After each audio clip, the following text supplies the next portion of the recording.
Brother, పాత నిబంధనలో ఉండేవారికి పరలోక రాజ్యం ఉందని నిరీక్షణ ఎలా తెలుస్తుంది? అంటే పాత నిబంధనలో పరలోకం గురించి వర్డ్ వాడలేదు కదా బ్రదర్.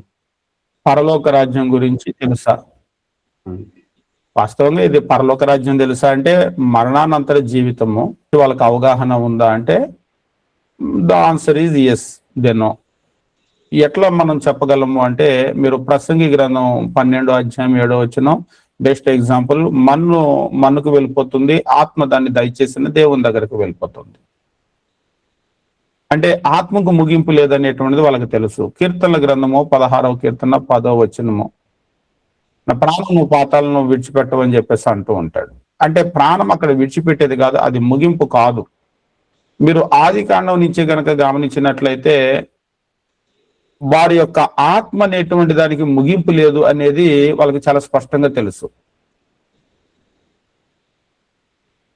మరణానంతరం జీవితం ఉంది అనేటువంటిది వాళ్ళు స్పష్టంగా నమ్మారు. అంతేకాదు జీవితం ఉందనే కాదు, పునరుత్థానం ఉంది అనేటువంటిది వాళ్ళు నమ్మారు. అంటే మరణించిన తర్వాత మనిషి తిరిగి లేస్తాడు అనేటువంటి విషయాలు కూడా వాళ్ళు స్పష్టంగా నమ్మారు. దానికి ఒక బెస్ట్ ఎగ్జాంపుల్ ఏమిటి అని చెప్పేసి అంటే యోబు గ్రంథం మనం గమనించేటప్పుడు 19వ అధ్యాయము 25-26 వచనాలు. యోబు గ్రంథము 19వ అధ్యాయము 25-26 మనం చూసేటప్పుడు యోబు ఈ రీతిగా చెప్తూ ఉంటాడు. ఆయన ఏమంటూ ఉంటాడంటే 25వ వచనం మనం గమనించినప్పుడు, నా విమోచకుడు సజీవుడు, తరువాత ఆయన భూమి మీద నిలుచునని నేను ఎరుగుదును. నా విమోచకుడు సజీవుడు, తరువాత ఆయన భూమి మీద నిలుచునని నేను ఎరుగుదును అని అంటూ ఉంటాడు. అంటే ఆ క్రీస్తుని గురించి కూడా వాళ్ళకి ఒక అవగాహన ఉందా అంటే ఖచ్చితంగా. మీరు ఆశ్చర్యం కలిగించేటువంటి విషయం ఏమిటంటే అది ఉంది అని మాత్రమే కాదు, ఆయన ఒక మాట చెప్తూ ఉంటాడు. ఏమని అంటూ ఉంటాడంటే, ఈలాగు నా శరీరము చీకిపోయిన తరువాత శరీరముతో నేను దేవుణ్ణి చూచెదను. శరీరం చీకిపోయిద్దని మళ్ళీ అంటున్నావు, నా శరీరం చీకిపోయిన తరువాత శరీరంతో నేను దేవుణ్ణి చూస్తాను. అవును, శరీరము క్షీణించిపోయి మట్టిలో కలిసిపోయిన తర్వాత మరలా నువ్వు శరీరంతో ఎట్లా చూస్తావంటే మరలా వాళ్ళు లేస్తారు అనే దాని మీద వాళ్ళకి అవగాహన ఉంది, లేకపోతే అది సాధ్యపడదు. నా శరీరం చీకిపోతుందని అంటున్నాడు, తరువాత చీకిపోయిన తర్వాత ఏముండదు కదా అంటే లేదు, మరలా నాకు శరీరం ఉంటుంది. అంటే వాళ్ళకు పొందుతాదాన్ని గురించినటువంటి ఒక అవగాహన ఉందా అంటే అవుననే బైబిల్ మనకు సమాధానం చెప్తుంది. అంతేకాదు యెషయా గ్రంథము మనం గమనించేటప్పుడు 26వ అధ్యాయము 19వ వచనము, తర్వాత దానియేలు గ్రంథము 12వ అధ్యాయము 2వ వచనము మీరు చూసేటప్పుడు వాళ్ళకి మరణానంతర జీవితాన్ని గురించినటువంటి అవగాహన ఉందా అంటే అవును, వారికి స్పష్టమైనటువంటి అవగాహన ఉంది అనేటువంటిది మనకు అర్థమవుతుంది. దానియేలు గ్రంథంలో అయితే చెప్తూ ఉంటాడు, ఏమని అంటూ ఉంటాడంటే సమాధుల్లో నిద్రించు అనేకులు మేలుకొనెదరు.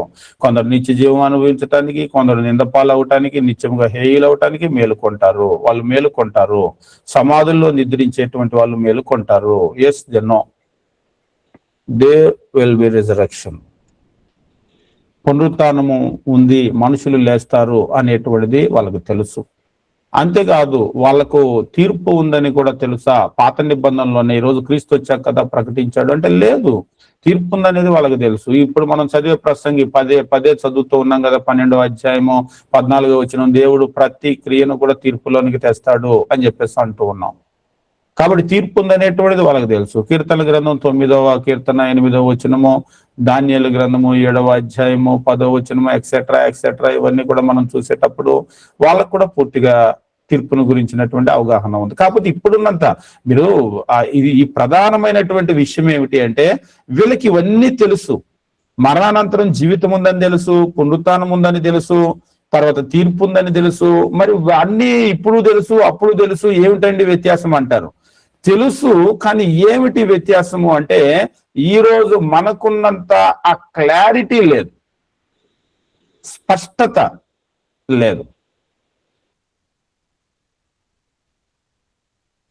ఈ రోజు క్రీస్తు ప్రభు భూమి మీదకి వచ్చిన తర్వాత ఆయన చేసిన బోధలు, అపోస్తలుల బోధలు, మనం ఎలా లేస్తాము, ఏ శరీరంతో లేస్తాము, ఆ శరీరం ఎప్పుడు లేస్తుంది, టైం, ప్రెసైజ్ పాయింట్స్, ఇంత క్లారిటీ వాళ్ళకి లేదు. ఈ డీటెయిల్స్ అని లేవు వాళ్ళకి. కాబట్టి తెలుసా అంటే ద ఆన్సర్ ఈజ్ ఎస్, వాళ్ళకి తెలుసు. ఇప్పుడున్నంత క్లారిటీ డీటెయిల్స్ తెలుసా అంటే లేదు, ఇంత డీటెయిల్స్ అయితే తెలియదు కానీ వాళ్ళకి తెలుసు.